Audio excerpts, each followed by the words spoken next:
Все, доброе утро. Время 6:30. Крокодил уже возле берега оказался сегодня. Вышел посмотреть. Все, еду на загрузку сейчас. Еду дальше. Места здесь классные. Вчера уже, когда после заката, уже когда стемнело, тут такая красота в лесу была сейчас. Сегодня, кстати, 1 июня. Начало лета. Все, весна закончилась. И вот вчера весь лес прям мерцал светлячками. Такое просто такое зрелище. Я такого не видел. Прям просто очень много их прям было. И лес такой волшебный стал. Вообще очень красиво. Я пытался заснять, вот только темноту, короче. Светлячков не видно, ну камера не может этого запечатлеть. Это такой просто кайф. Такой кайф.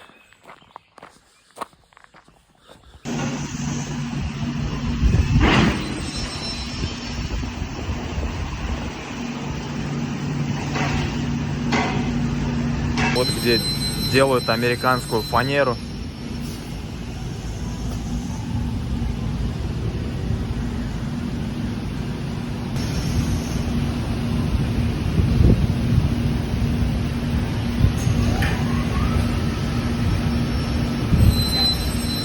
Вот так вот классно смотреть на всякие производственные линии, на всяких предприятиях. Все-таки в Америке тут все такое автоматизированное в целом, ну, технологии как бы на каждом предприятии. Ну, есть деньги, чтобы это все как бы вкладываться в технологии производства. Не видно нигде никаких подвыпивших там грузчиков, как у нас в России, блин, всякие склады.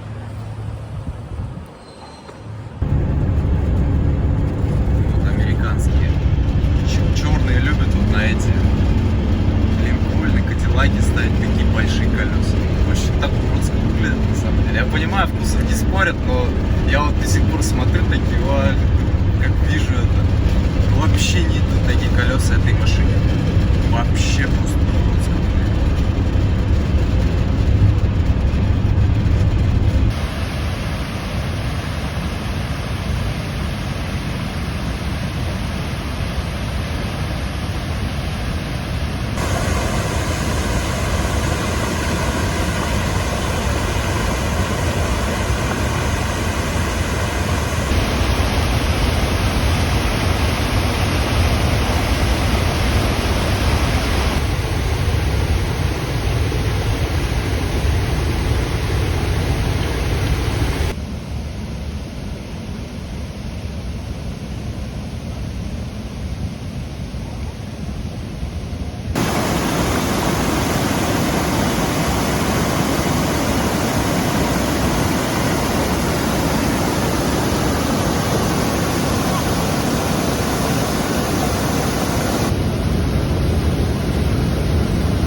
Так, начинаем день с замены покрышки.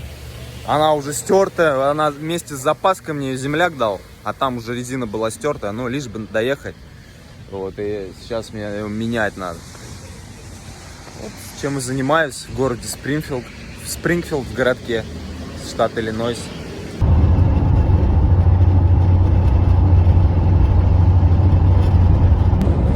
Сейчас я еду в штате Айова. Это тоже новый штат для меня, потому что я все вокруг да около него ездил, а вот и то сейчас еду я прям по границе его. Речка вот слева, я прям по его границе. Со стороны Айовы. Вот сейчас Северная Дакота будет, ой, Южная Дакота будет. Ничего интересного.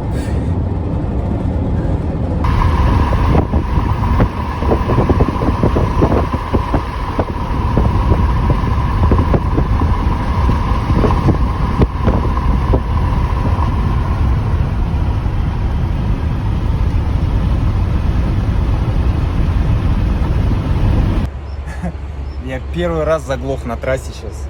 Буквально 1,5 мили не хватило до заправки мне, заглох. Ну, это интересно, конечно. Я, конечно, мог заранее выйти, залить бензина. Но что-то думаю, нет, дотяну. Блин, ну 1,5 мили не хватило, вообще не фартануло. Что, залил, доехал. Я, короче, добавил присадок топлива для очистки двигателя. Ну, попросили с офиса, позвонили, сказали, чтобы я приобрел присадок и добавил топливо при заправке. В общем, купил 2 упаковки. Сейчас покажу. Купил 2 упаковки и... 4 купил упаковки вот этого. Короче, очистка силового агрегата, двигателя от всякой гари, от всего мусора, говна, который в двигателе скапливается из-за топлива, ну вообще нагар, он в любом случае там происходит. И вот он очищает двигатель. И что могу сказать? В принципе, может быть, это самовнушение, конечно, но, как мне кажется, движок стал более яснее работать, более отзывчивым на педаль стал, и обороты какие-то более чистые, что ли, звук более чистый даже стал.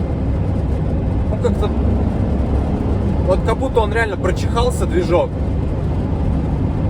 Реально лучше, и тяга, по-моему, стала лучше. И не так шумит сильно. Потому что он очень шумел, когда вот начинает обороты. Он прям гудит. Прям чувствуется, как будто ему тяжело. А сейчас, вот реально он немножко бодрее стал. Может быть, это самовнушение, конечно, кажется так. Но я думаю, нет. Все-таки он прочищает. Не зря же эти присадки вообще существуют. Бывает. Тем более, уже с таким пробегом машина, как бы, и вряд ли ей добавляли присадки вообще. Ну, по крайней мере, я на ней 50 тысяч миль уже отъездил. И это 1/3 общего ее пробега. И, по крайней мере, за 50 тысяч я первый раз сейчас их добавил. И реально чувствуется эффект, как мне кажется. Ну, это здорово. Это здорово.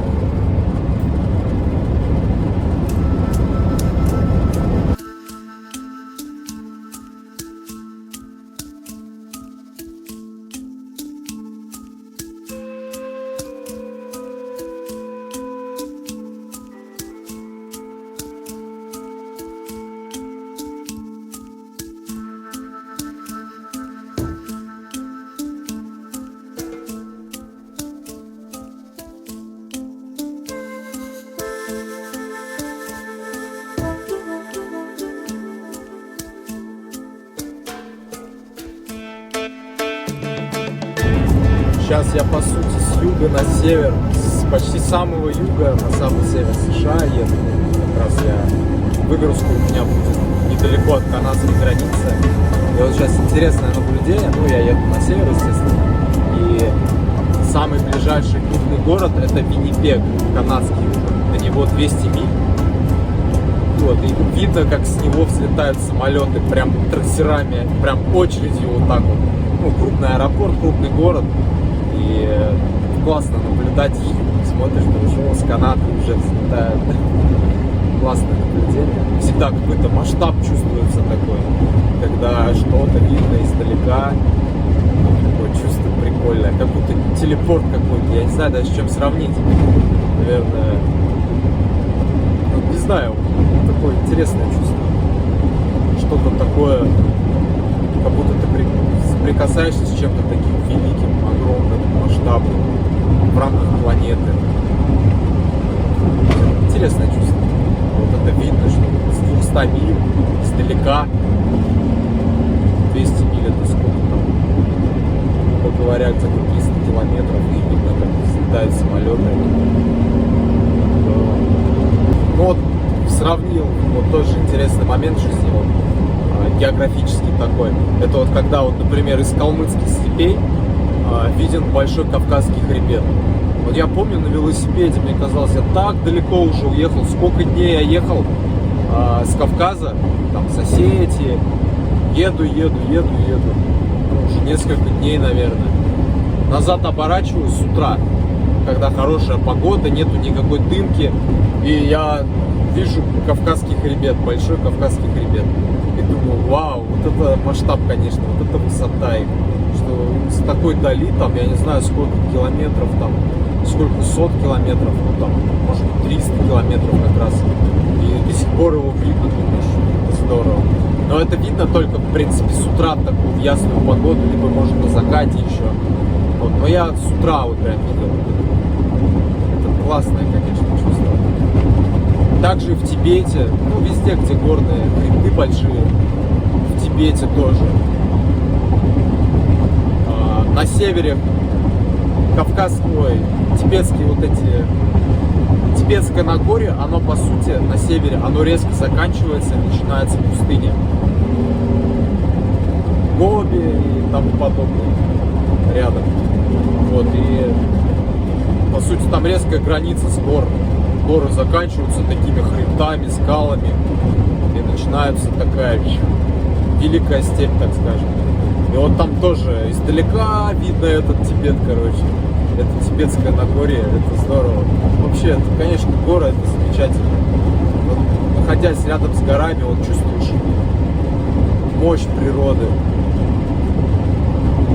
мощь земли, вот эту всю. Блин, это классно. Это классно. Ну что, я приехал. Вот эти ворота. Завтра буду разгружаться. Это городок Гранд Форкс, уже по сути приграничный, там недалеко уже совсем до границы канадской.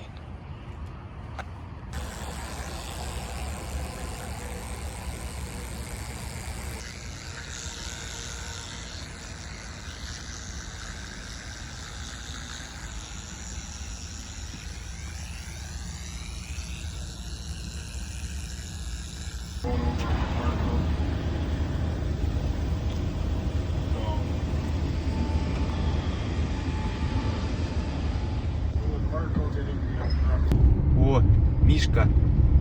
Обалдеть. Обалдеть. Первый раз я Мишку увидел. Вот это круто. Я первый раз увидел Мишку. Он дорогу хотел перейти. Такой вышел. Прикольно. Первый раз я вижу медведя вообще в дикой природе. Миннесота. Миннесота для меня стала. Я вначале подумал, олень какой-то черный, но думаю, черных оленей здесь, по-моему, ну вообще черных оленей нету. Ну, смотрю, такой повернулся, такой Мишка, красавец такой вообще. Здорово. Ох, погуляю чуть-чуть. Встал, раз я раньше разгрузился, меня чуваки разбудили, которые на загрузке я стоял, они меня в 7:10 где-то разбудили. Типа, там узнать кто что. Вот, и разгрузился на час раньше, в принципе. Вот, поэтому время есть, надо походить, потому что вчера я весь день ездил, и все равно колени начинают уставать, и необходимо ходить. Вот тут нашел какой-то парк.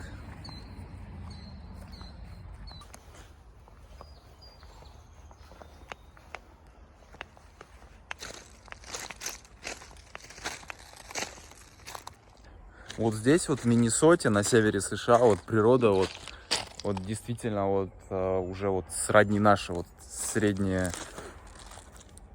нашей средней полосы, запахи вот эти же, в принципе, созревание, вот летнее созревание природы, оно примерно такие же сроки. Деревья такие же, березки там растут, что там еще, дубки. Вот здесь вот похоже, мошкара летает, много комаров, насекомых. Ну, мошкара особенно. На юге там мошкары такой нету. Есть, но не так много.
Вот это вот травяная подстилка, вот это вот все вот родное.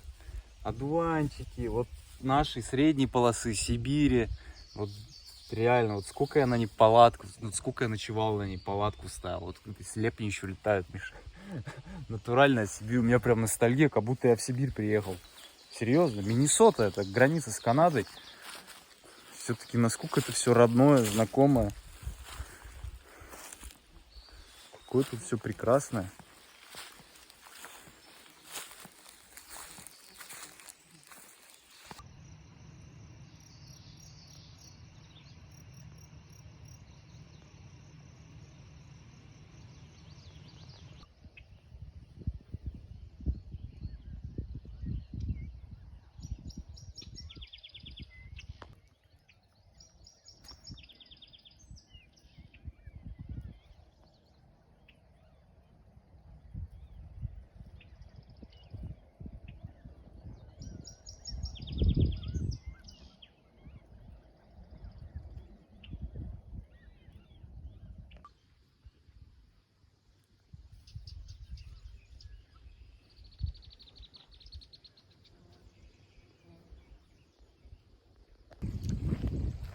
Вот, я подъехал к большому озеру. Red Lake называется, Красное озеро. Но оно реально озеро, не это... Кого? Не водохранилище. Нормальное озеро, природное. Вот, надо бы в нем искупаться. Только здесь немножко болотисто. Глубина небольшая, надо какое-то место нормальное найти. А так я прям искупаться хочу. Сегодня 38 по прогнозу показывает здесь днем. Температура достигнет.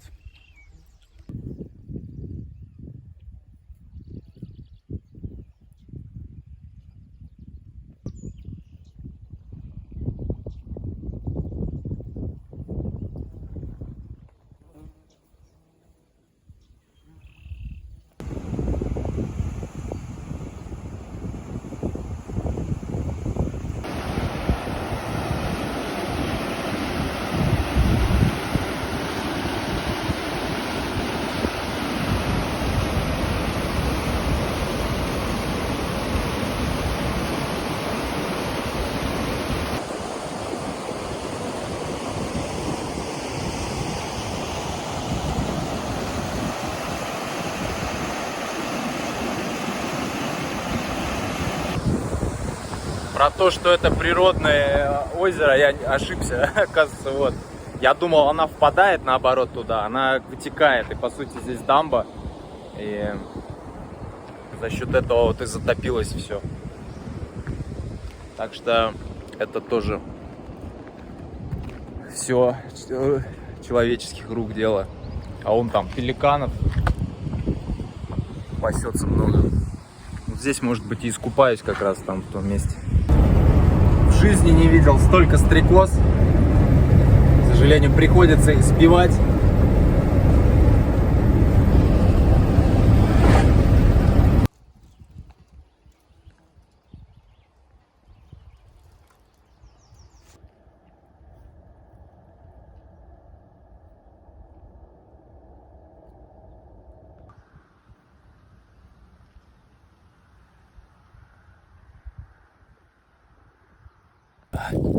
Фу, классная водичка, искупался сейчас. Давно я не купался, даже не помню когда. Наверное, в бассейне только в Далласе, когда мы были. Вот, но отвык я от холодной воды, конечно, так страшновато. Ну, не страшновато, в смысле, прям духа надо побольше мне, чтобы занырнуть. Вот занырнул, но долго готовился. Фух, вот тут вообще так много стрекоз летает. На камеру этого незаметно, наверное. Вообще прям... Хорошо, что не слепни. Могли бы слепни быть вместо них. Прекрасное озеро.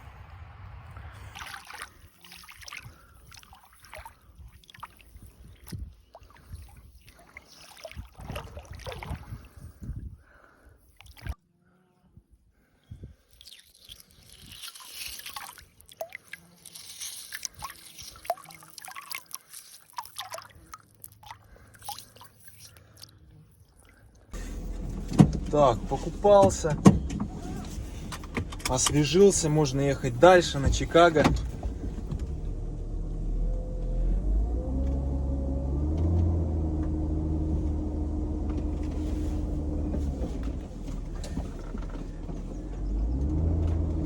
Места здесь классные.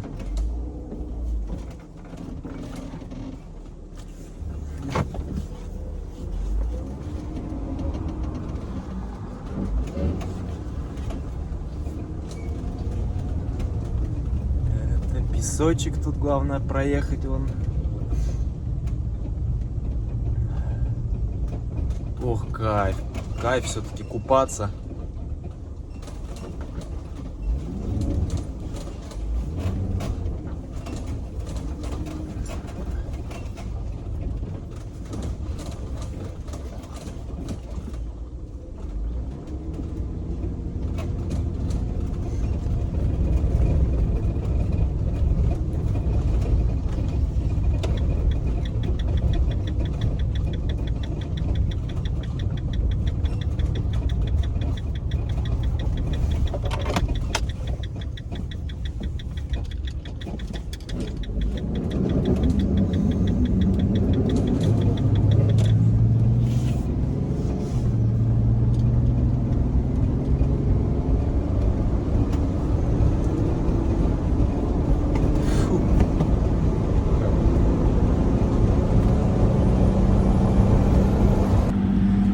Все, приехал на загрузку в Висконсин на выходные. Груз. Короче, цельный стержень стали у меня.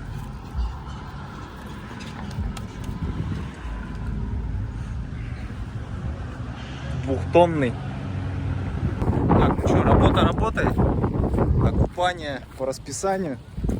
Вот это озеро Мичиган. Я грузился возле самого побережья. Это Висконсин. Цвет воды, как будто я где-то на Средиземном море, честно говоря. Пойду купаться сейчас, нафиг вообще.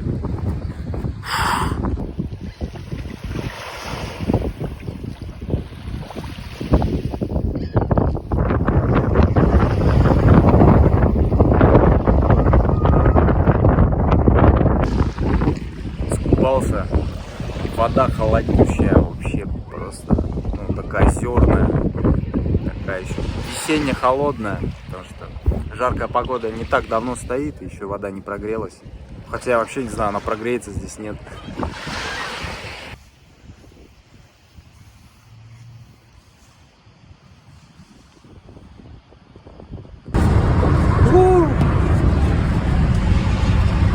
Чикагские пробочки, и сразу видно, у кого не работает кондер, у тех открыты окна. Конечно, у меня. И приходится дышать всеми газами, ну, потому что хоть так ветерок пусть попадает.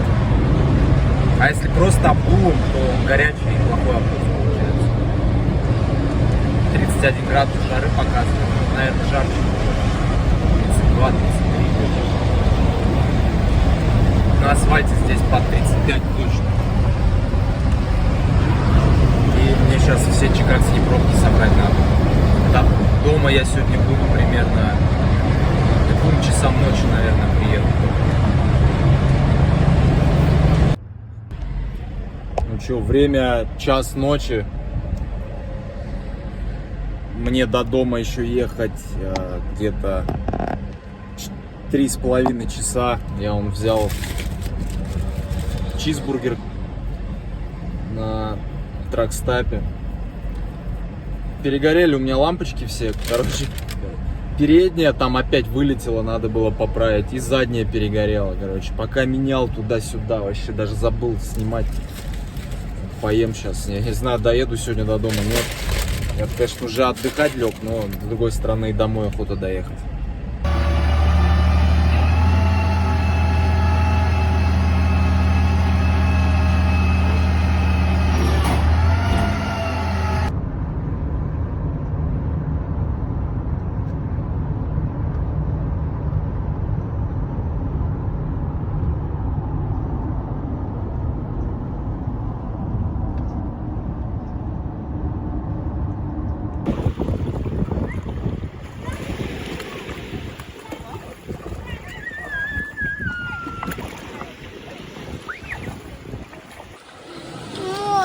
водопить. Можно водопить.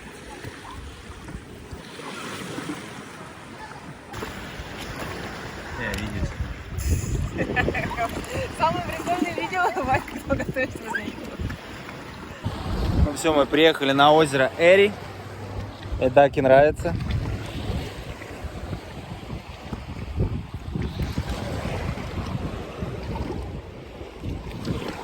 Он, кстати, может быть описанный. Да? А меня сфоткал? Его сейчас это. И все, сейчас отдыхаем. Тут пляжик вот такой вот.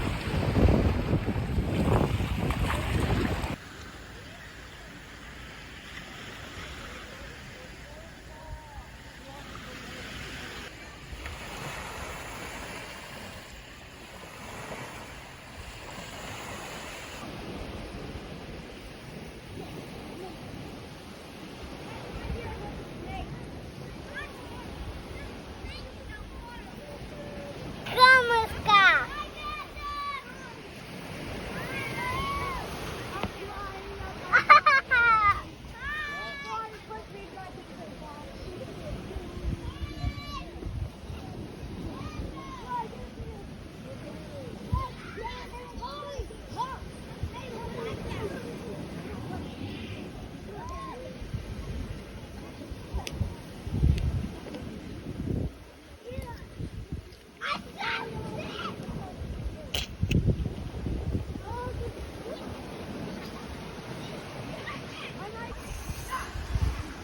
Не надо, не надо.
Аечка, ты исследовательница, да?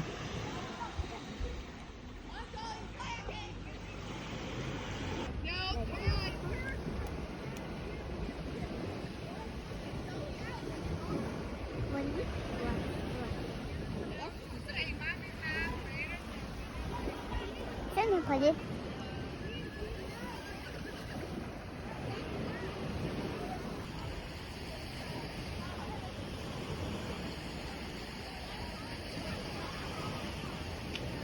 Мало с тобой вместе.